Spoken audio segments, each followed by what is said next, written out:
بسم اللہ الرحمن الرحیم۔ حضرت علی رضی اللہ تعالیٰ عنہ نے فرمایا، دو لوگ کامل ایمان ہیں۔ نمبر 1، ایمان یہ ہے کہ بندہ مصائب کے نزول پر صبر کرے۔ نمبر 2، نعمت کے حصول پر اللہ تعالیٰ کا شکر ادا کرے۔ جب تک ان چیزوں کو محبوب نہ رکھو گے جو اللہ تعالیٰ کو پسند ہے، اور ان چیزوں کو برا نہ سمجھو گے جو اللہ تعالیٰ کو ناپسند ہے، تب تک تمہارا ایمان کامل نہ ہوگا۔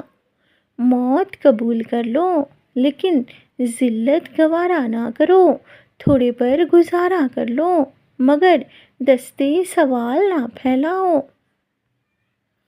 خدا کی لعنت ہو اس شخص پر جو ماں اور اولاد میں جدائی ڈالتا ہے اور بہن بھائیوں میں نفرت پیدا کرتا ہے۔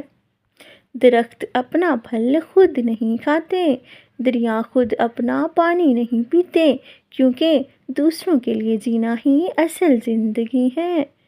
خوش نصیب ہے وہ آنکھ جس نے اطاعت خداوندی میں نیند کو خیر بات کہا۔ ہمیشہ اخلاق سے بات کرو، کیونکہ انسان پر سب سے زیادہ مصیبتیں اس کی اپنی زبان کی وجہ سے آتی ہیں۔ جس کی خوراک کم ہو جاتی ہے اس کی بیماری بھی کم ہو جاتی ہے۔ بڑا انسان وہ ہے جس کی محفل میں کوئی خود کو چھوٹا نہ سمجھے۔ دولت مٹی کی طرح ہے اور مٹی کو پیر کے نیچے رکھنا چاہیے۔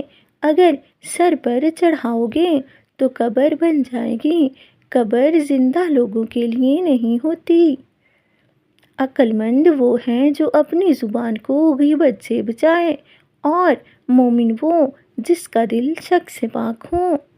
ہاتھوں کی خوبصورتی کے لیے اپنے ہاتھوں سے صدقہ دیں، آواز کی خوبصورتی کے لیے قرآن پاک کی تلاوت کریں، آنکھوں کی خوبصورتی کے لیے اللہ کے خوف سے آنسو بہائیں، چہرے کی خوبصورتی کے لیے وضو کی عادت ڈالیں، دل کی خوبصورتی کے لیے اپنے دل میں اللہ کی یاد بسائیں، دماغ کی خوبصورتی کے لیے اللہ کی بارگاہ میں سجدہ کریں۔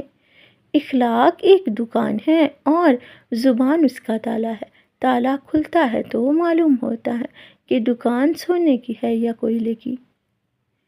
حضرت علی رضی اللہ تعالیٰ عنہ نے فرمایا، میں سورۃ الفاتحہ کی اتنی تفسیر بیان کر سکتا ہوں کہ وہ 70 اونٹوں پر بھی لادی نہ جا سکے۔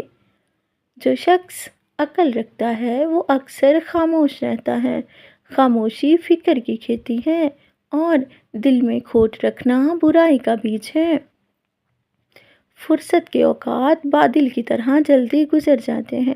تمہیں ایک نیک کام کرنے کا بھی موقع ملے تو اسے غنیمت سمجھو، ورنہ ندامت حاصل ہوگی۔ شہوت کی اطاعت دین کو بگاڑتی ہے، حرص کی اطاعت یقین کو برباد کر دیتی ہے۔ درود شریف واحد ایسی عبادت ہے جو زبان سے نکلتے ہی قبول ہو جاتی ہے۔